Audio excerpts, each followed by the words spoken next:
Hey there, Igniter. Monica Leonel from theworldneedsyourpassion.com. Today I'm going to be talking about Kickstarter versus Patreon. It's a question we've been getting a lot during our campaign, which you can see at kickstartyournovel.com.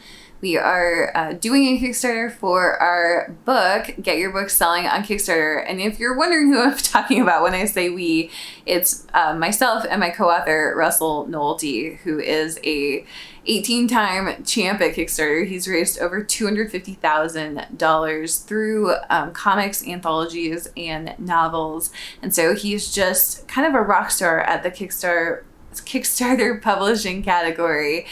He's fantastic. And so we've co-authored our book, Get Your Book Selling on Kickstarter.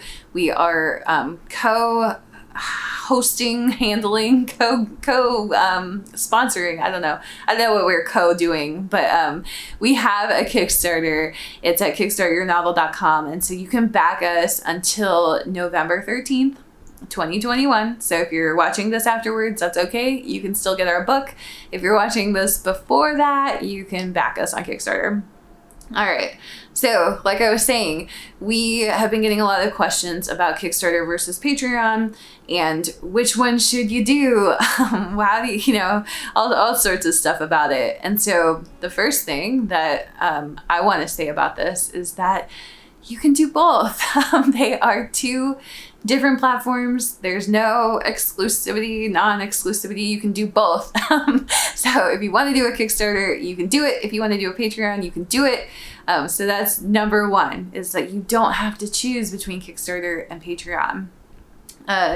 The second thing we want to say, or really, I guess I want to say, I did talk to Russell about this beforehand, so I feel like it's something we want to say, but I should probably just stick to the I for now.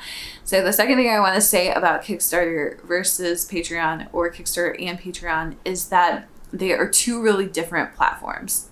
So Patreon is a subscription platform. So even though you're trying to get fans on both of them, Patreon is about subscription. So people pay based on, I think it's like monthly. There may be a yearly one, I'm not sure.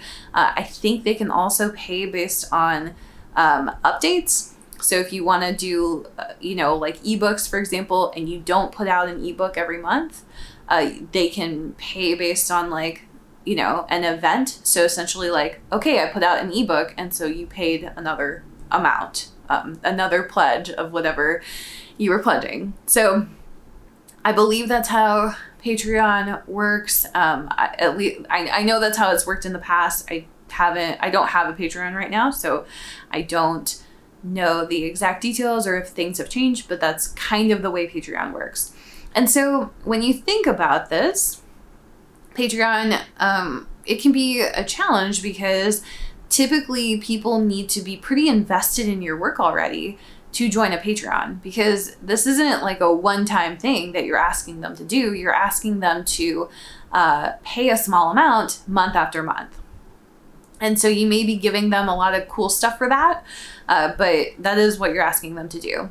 And so then the other thing about subscriptions is that you have to keep putting out content. So it's not going to be enough that month one, you have all this awesome content and it's a great deal and blah, blah, blah. And so everybody backed you. Well, every single month, somebody is essentially reevaluating their purchase. So even though it can be automatic, people are still looking at it. And when they're looking at their finances and looking at their bills, the first thing that people cut is subscriptions. And it makes sense because you can cut a subscription that's $25 a month, and that you're saving whatever that is, $300 a year. So that's kind of what people do. That's why they cut their cable bill, they cut their phone bill. Subscriptions, especially less important subscriptions, people are probably going to cut their subscription to Joe Schmo before they cut their subscription to their cell phone service, for example, or to their water bill. So that's going to be one that they cut more easily than some of their other subscriptions if they suddenly encounter some financial difficulty that they need to pay for. So that's a challenge with Patreon. I'm sure there are ways you can work around this. I'm sure there's lots of great stuff about how to work with that, but it is a challenge. And so, you know, when I hear from people about Patreon, there are some people who have really successful Patreons, and there are also a lot of people who they don't. Like, they have a small number of fans. It's bringing in like less than $100 a month, and they have to constantly put out content for it. And so this isn't a diss on Patreon. I just want to be clear. It's still a great platform to find your fans, to build fans, all of that stuff. But you know, there are limitations to it. So if you're making less than $100 a month, for example, you're making less than $1,200 a year for whatever efforts you're putting into Patreon. And so for something like Patreon, you need bigger numbers to make it work usually.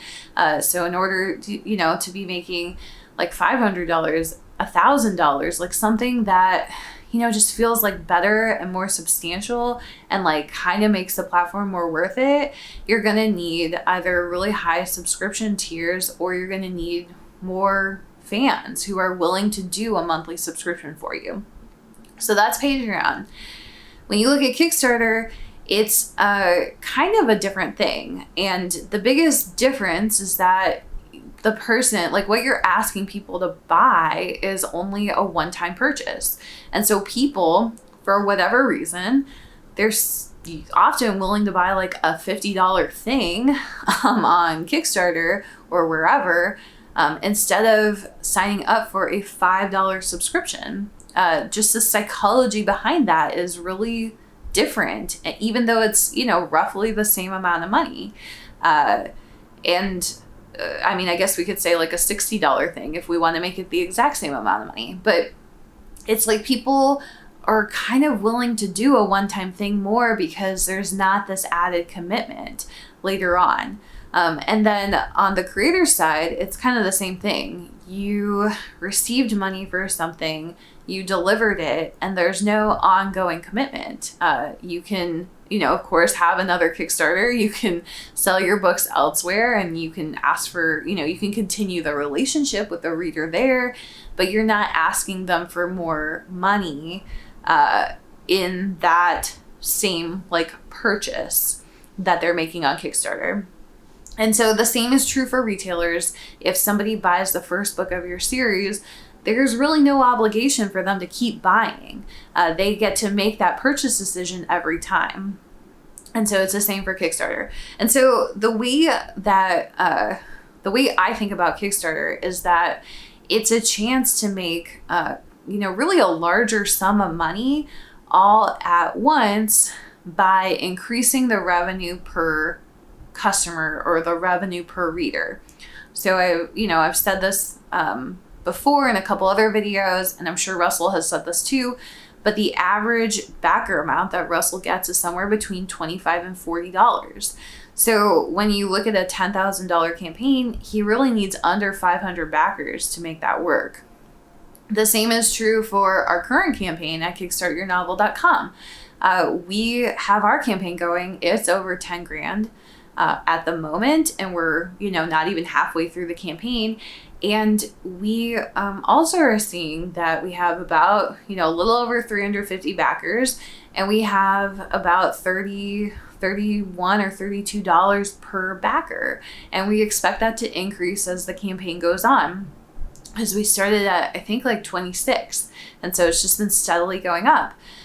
So, you know, basically we're making quite a large sum of money off of a small number of people because we're just increasing that revenue per customer, basically. On Patreon, you can do that as well. You can get people backing at like a $25 tier or a $50 tier or a $100 tier even. You can get that, but that's a big ask because it's not $50 one time or $100 one time. It's ongoing. So that's what we see as like the buyer psychology differences between the two platforms. So some of the things that we hear are that, you know, people are like, well, I'd rather invest in Patreon because, you know, I know I'm going to be getting that money every month. Instead of investing in Kickstarter, which is like a one-time thing. So one of the things that Russell teaches is really that you should not use Kickstarter as just a one-time thing. So yes, every campaign is its own thing, but Russell actually runs like 4 to 5 Kickstarter campaigns a year. And he basically does it to cover production costs of his books or his series. He pretty much raises at least $10K on every single one. I think his highest was like, I don't know, I think it was over $30K, maybe up to $40K. I don't know, but you can actually go look. So I'm not going to worry about not having that number because Kickstarter maintains records of all that. So you can just go look on Kickstarter, Russell Nolte, type it in, and you can see what his biggest campaign was. But yeah, he uses it regularly. And so, you know, yeah, he's doing like a new campaign every 3 months or so, but he's making, you know, 10 grand plus off of each campaign. And the way he does it is pretty hands off at this point. So now he's an expert at this. He's very good at what he does and at his system. So he's able to be very hands off, but he really doesn't spend much time marketing the Kickstarter during the campaign. Like he does a lot at the beginning, a lot at the end, and then in the middle part, he doesn't really do that much. And I've kind of found the same to be true for the campaign that we're running. We definitely took, you know, the first week of the campaign, we hit it hard. The last week of the campaign, we intend to hit it hard again. But we have weeks 2, 3, 4, and 5, which is when I'm recording this. And we're not doing that much every day to keep this campaign going. And we're still seeing, you know, usually between $250 and $500 backed every single day of our campaign. And a lot of people might say, like, that's not very much. But, I mean, as far as I'm concerned, that's, you know, it takes $333 a day on retailers to make a 5-figure month. So for us, you know, we're essentially hitting like what would be considered a 5-figure month every single day on Kickstarter right now. And then at the beginning and at the end, you know, we were having like multi-$1,000 days. And so we expect to see that. That's kind of how Kickstarter's trajectory of launching works. So, yeah, so we don't, you know, we think that you should do multiple Kickstarters, especially if you have multiple pen names. It's a great way to have, you know, kind of another whole stream of income that doesn't really affect your retailer income. So I haven't seen that for myself. I've seen my retailer income is actually up this month that we're doing the Kickstarter, even though I'm doing nothing to increase that retailer income. It's just way up, like 30% up. So, that's kind of it. If you're looking at Kickstarter versus Patreon, so 1, I think you should do both, first of all. And 2, you know, I don't think, a lot of people think that Patreon is worth investing in because there's this ongoing payment, but the ongoing payment isn't guaranteed, and it's pretty hard to actually get people into that ongoing payment for the buyer psychology reasons that we've talked about. Where with a Kickstarter, it's a one-time thing. Russell really doesn't spend much time on his during kind of like the dead zone of the campaign. He spends time on the launch, he spends time at the end, but he doesn't spend a lot of time promoting in between. So it's like, you know, it's probably like a week of your life that you would dedicate. So if you did 4, you know, that's like maybe a month, but the income stream that he's receiving and that he's been able to create, I think he's made $58,000 on Kickstarter thus far this year, and only in October. We're only in October of this year.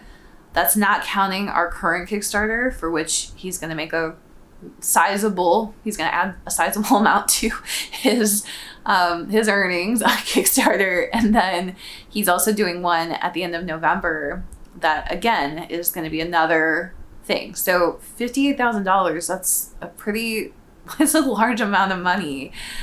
For some people, that would be a full-time income.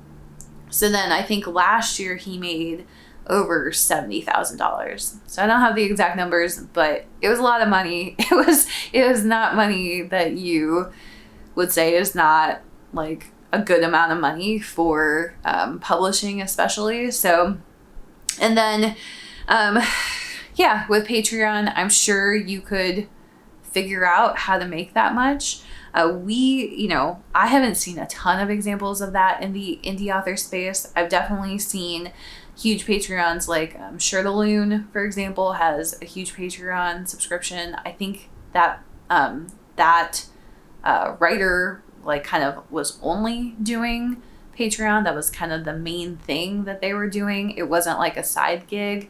But I haven't seen any authors who are making, $50K plus on Patreon the way that Russell is making it on Kickstarter.